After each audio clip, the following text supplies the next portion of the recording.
Hey guys, you're watching Phone Arena's in-depth video review of the Apple iPhone 4. It's summer and it's the time of the year when Apple comes out with their product, and this one here being the iPhone 4.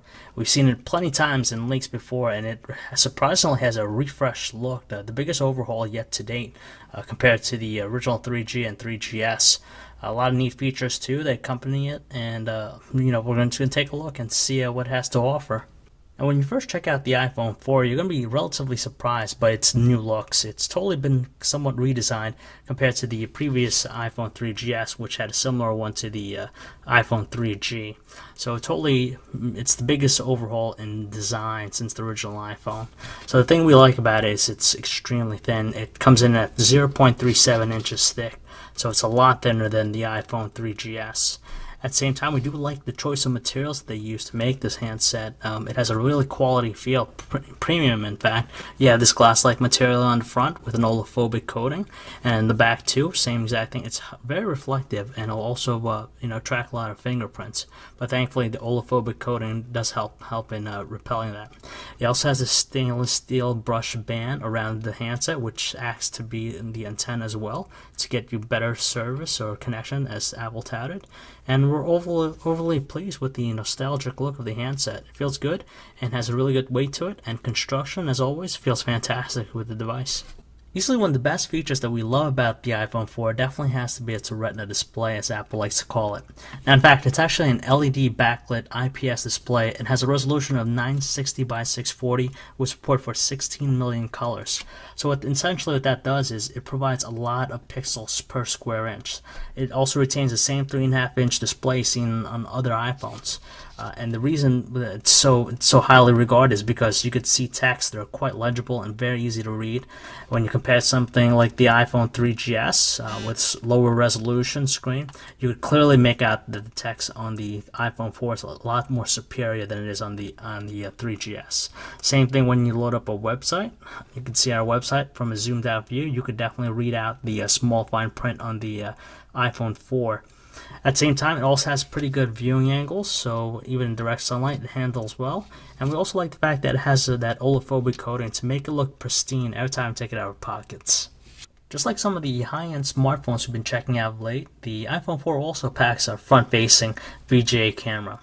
Below the touchscreen, you have the usual home button, which is surprisingly a lot more springy than the previous one, the 3GS. The same thing applies to all the other buttons, the dedicated ones.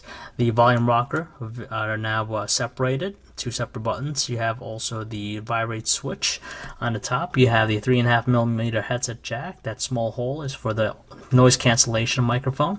Dedicated power button. And on the right side, you just have the micro SIM card slot. At the bottom, you have the speaker and also proprietary USB charging port. And on the back, the only thing you'll see is just the 5-megapixel autofocus camera with flash. The experience of iOS 4 on the iPhone 4 is the same thing that we already saw with the iPhone 3GS.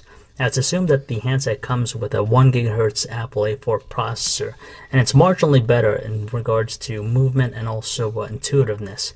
It's quite responsive, and there's barely any lag that we notice when navigating throughout the home screen. On top of that, with iOS 4, as you can see, there's a new, you can choose your background picture for your wallpaper. On top of that, there's also some multitasking elements enabled right now. And not all applications fully utilize it to its potential, but right now it just seems like more like a task or a quick menu bar to get you to different applications. As a whole, we do like the interface. The iOS 4 is just a refreshing new one compared to the original, and we're just happy to see that it still is quite peppy. There's no evidence of any lag, and it's a very easy platform to get adjusted to. Even to this day, the iPhone 4's on-screen QWERTY keyboard is probably the better ones out there for any touchscreen-enabled device.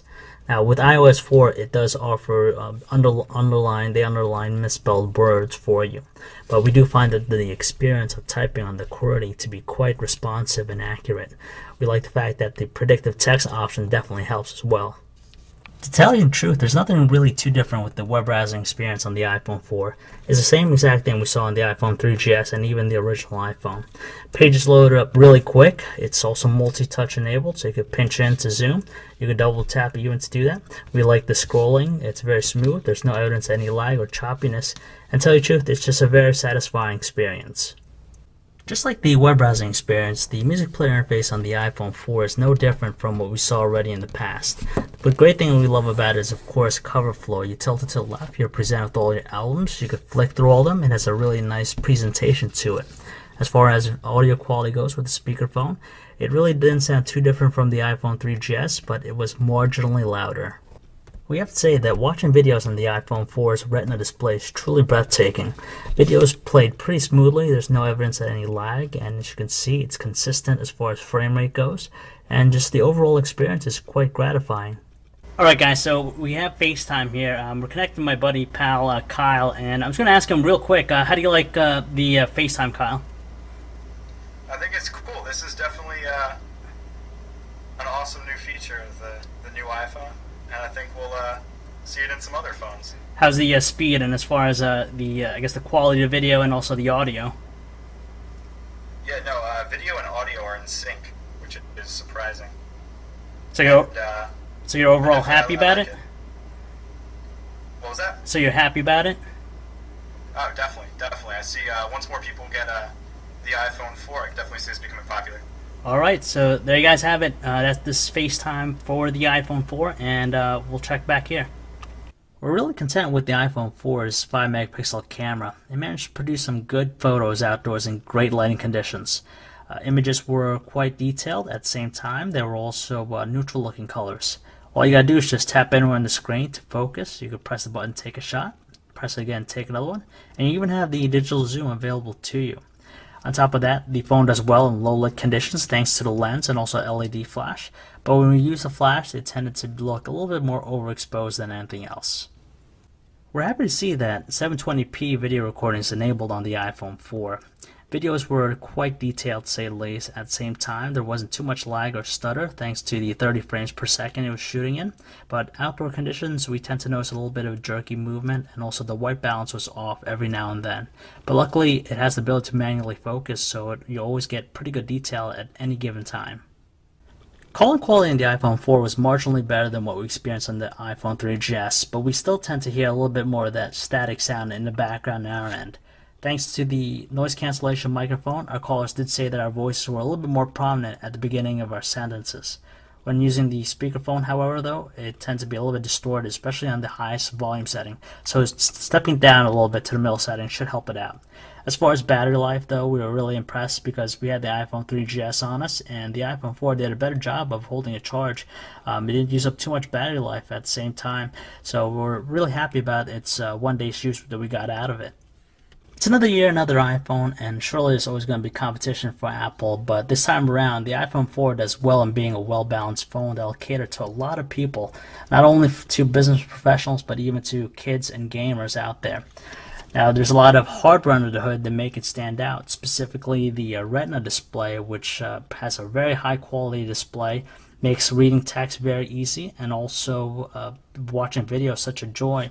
720p video recording at 30 frames per second is also a little bit better quality than we saw on the HTC Evo 4G. At the same time, we definitely like the nostalgic new look and premium feel and quality construction that we'd expect out of Apple.